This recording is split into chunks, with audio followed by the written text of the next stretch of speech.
So we now have the ability on our EHR software to get confirmations. They get reminders a day before, and then they can respond back yes or no.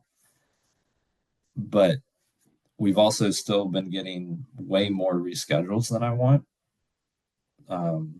Like we got 4 yesterday afternoon, and then we got like 6 this morning, which is crazy in my opinion. So those people, Well, it depends. 6 out of how many? 6 out of it, we might have 20 today with my wife being there. So that's 6 So out of 20. So that's so at least 25%. 30%. Yeah. Yeah, for referrals. So remember, what's the number one thing you do when a person misses? You remember the sequence? Well, yeah, I know when they miss, yeah, you call them 3 Well, times that also, first day. when they reschedule, because when they reschedule, they're delaying care. Mhm. So I'm sticking with the same script. Remember, you have to do it right up front the very first time. If you don't do it the first time, it's worthless, just like your kid. You let your kid get away with something the first time, it's going to take you forever. You're going to have to tell them 20 times, and then you're going to have to do something. You got to be right on it. So when they do, what I'm gonna go ahead and just stop them. Go say, I noticed you canceled. I noticed you rescheduled. Was everything all right? Say, hey, let me just share this information with you, and then go into. I just want to let you know. Remember, you heal in 3 phases, and essentially, what happens is the more treatment you get in a shorter period of time, the quicker you feel better, move better, and gets back to normal. And when you spread the treatments out over a longer period of time, it just takes longer to feel better, move better. And sometimes it can eventually lead to a permanent problem to some degree. I just wanted to share that with you relative to your treatment schedule. I would definitely do that. I would definitely do what I just said. Mhm. Because it'll go to the neck. They'll reschedule again. They'll just keep, they won't think anything about rescheduling. And if they try to reschedule a second time, like at that point, can the staff say that too? Whoever's on the phone. Well, you're the one that has the authority, Right. not the staff. Yeah. It needs to come from you. Okay. But But if I would they, just remind them, just say, hey, and I always throw it up like I'm not coming down on them. I say, hey, let me just give you. Remember, I told you, I go, let me just give you this information. You tell me what you want to do with it. That's what I say, because I don't want them to feel like I'm coming down on them. And then I'm just giving them the good news and bad news, because most people will move away from the bad news and try to do the good news. That's human nature. So that's how it's just softly done. Say, hey, I noticed you rescheduled, blah, blah. And obviously you want to do it the very first time they reschedule. That's when you'll have the greatest impact and control. And then if they reschedule again, you can give them another quick reminder, but at some point it gets to be you harping on them. Mhm. And then, in other words, you're pushing them away. Yeah. So yeah, I'm just going to remind them. So we have your re-exam scheduled at this date. When we reschedule, it keeps getting pushed back. You just got to remind them of the consequences of what they're doing in a soft way. That's all.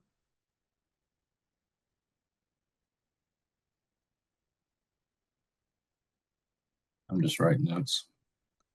So my thought process is if they don't confirm beforehand and the appointments the next day.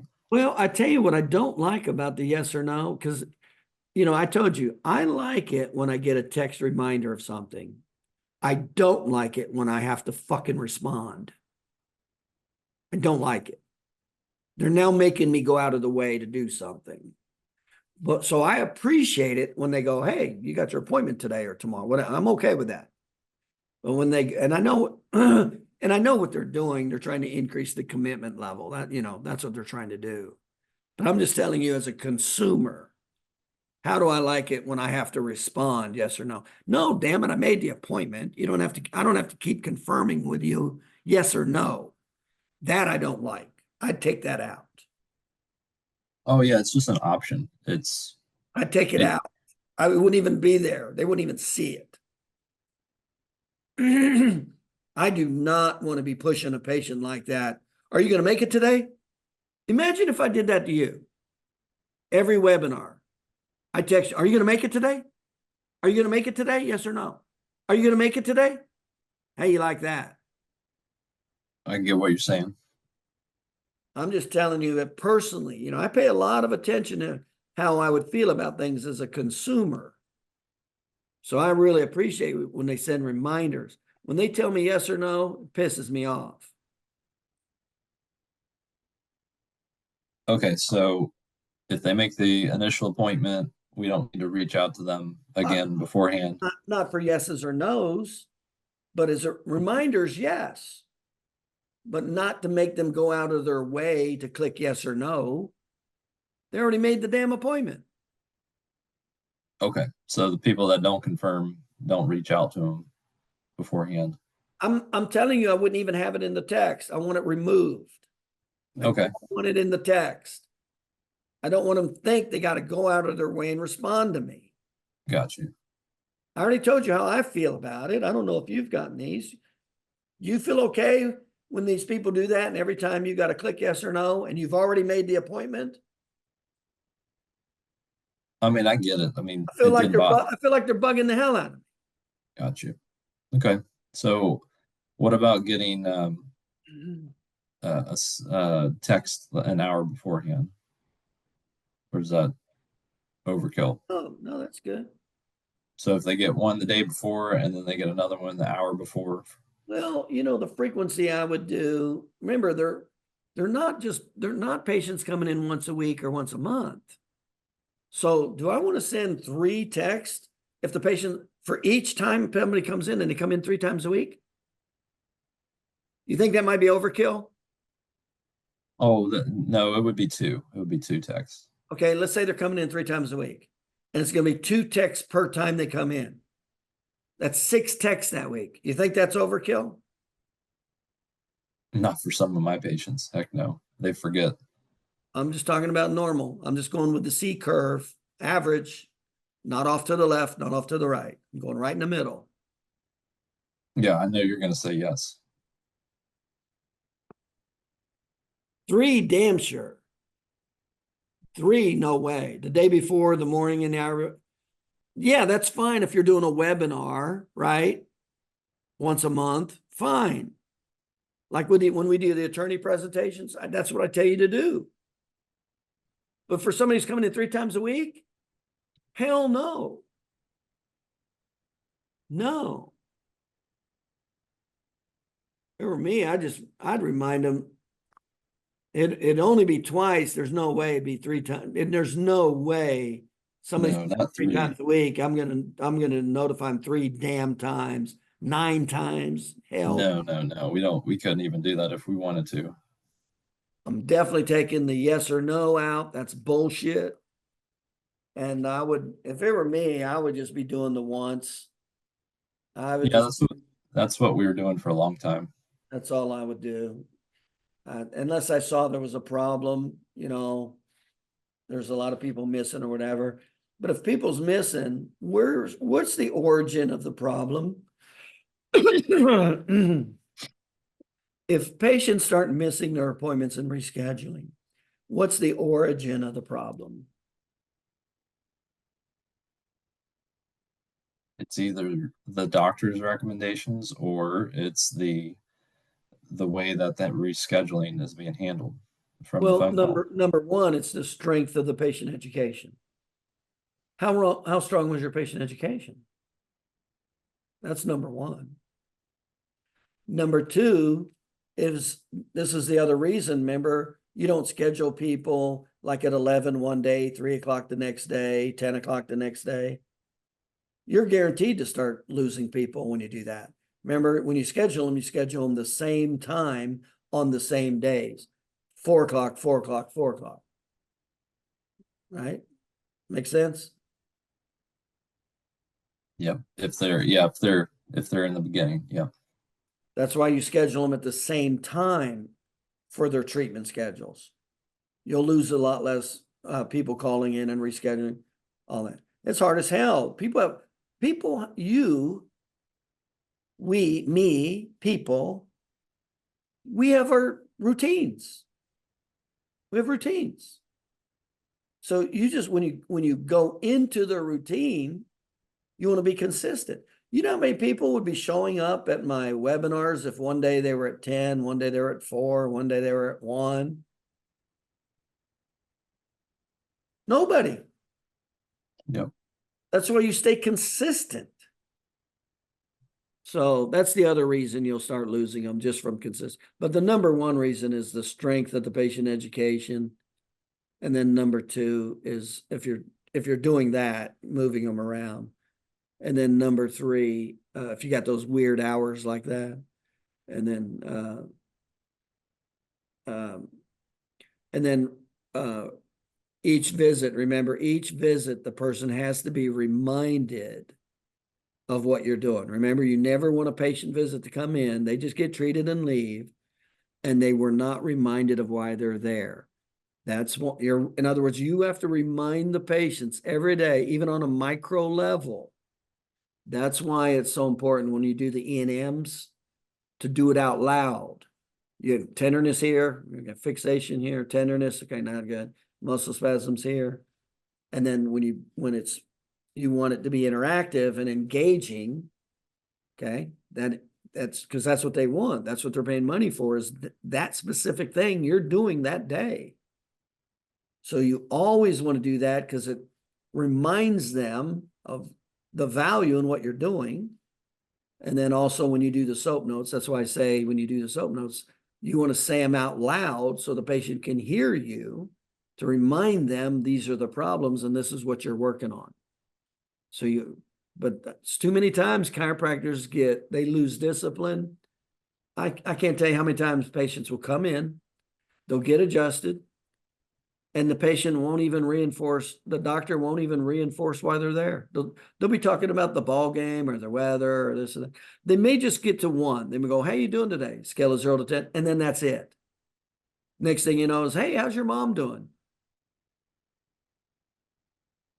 That's not why they came. It's not why they came. That's a bad visit right there. That's not what they paid for. So I would say those would be the three main focal points to decrease rescheduling. And here's the fourth one. If you're keeping them too long on a regular visit, you will get a lot of reschedules because they know it's going to take a while and they got stuff to do. Yeah, it's not me. That's why we had a no wait policy. Right when they walked in, they went back. They knew they could walk right in and either go right on therapy or go right to the doctor within 3 minutes. That's the other reason. Those are the four that I'd be paying attention to. And then the very first time they do reschedule, then you do want to just pull, "Hey, let me just give you this information. Just, I see you rescheduled. Was everything okay? Okay. Do we need to change your schedule?" And I'll say that. "Do we need to change your schedule or modify it to make it easier for you?" Because it might be that too. It might be an issue. They can't make it. They need to maybe do it in a half an hour later or half an hour earlier or whatever. So I'm gonna acknowledge it first. Say, "Hey, I see you missed. Is everything all right? Do we need to modify your schedule?" Say, "Hey, let me just give you the information. You do what you want for the remember, but remember you heal in 3 phases. The more treatment you get in a shorter period of time, you feel better, you move better, you heal better. And then when you start missing appointments, what happens is it drags it out over time, takes longer to feel better, takes longer to move better. And that's when sometimes it can end up being a permanent problem to some degree. So I just wanted to remind you that, that's all. And then we have your re-exam scheduled to see how you're doing next week. But because you missed the appointment, we're going to have to move it back to the following week. See, I'm reminding them of all the key points. But if you do all those things I just said, you won't have a referral or a reschedule problem.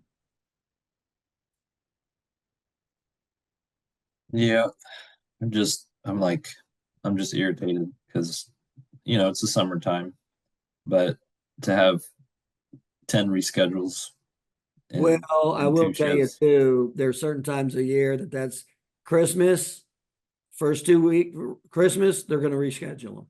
Yeah. July, get ready for a lot of reschedules. People go on vacation, July. And I tell you what, even with women, the first 2 weeks of August, you know why there's a lot of reschedules with women first 2 weeks of August? Kids back to school. For shopping, for stuff to get back to school. They got other stuff they need to do to get their kid ready for school. So I'm going to take this, I'm taking all that into consideration. Yeah. I mean, I figured that's the main reason. I just wanted to, I just wanted to Well, think would through you, it in case well, there's would, anything that we could do to try well, to I shared with mitigate you, some. but one of the things you want to do is ask them. I see you need to reschedule. Was everything, do we need to modify or change the schedule? Just start asking them. You might Yeah. find a common denominator that you can correct. I don't know. So you ask Mhm. them. I see you had to reschedule. Is everything all right? Do we need to change your schedule to make it easier for you? Hell, you may find, out of 6 people, 4 of them are saying the same thing that you can control. Oh, damn, we better fix that. Yeah. So just flat out ask them. It's a good point.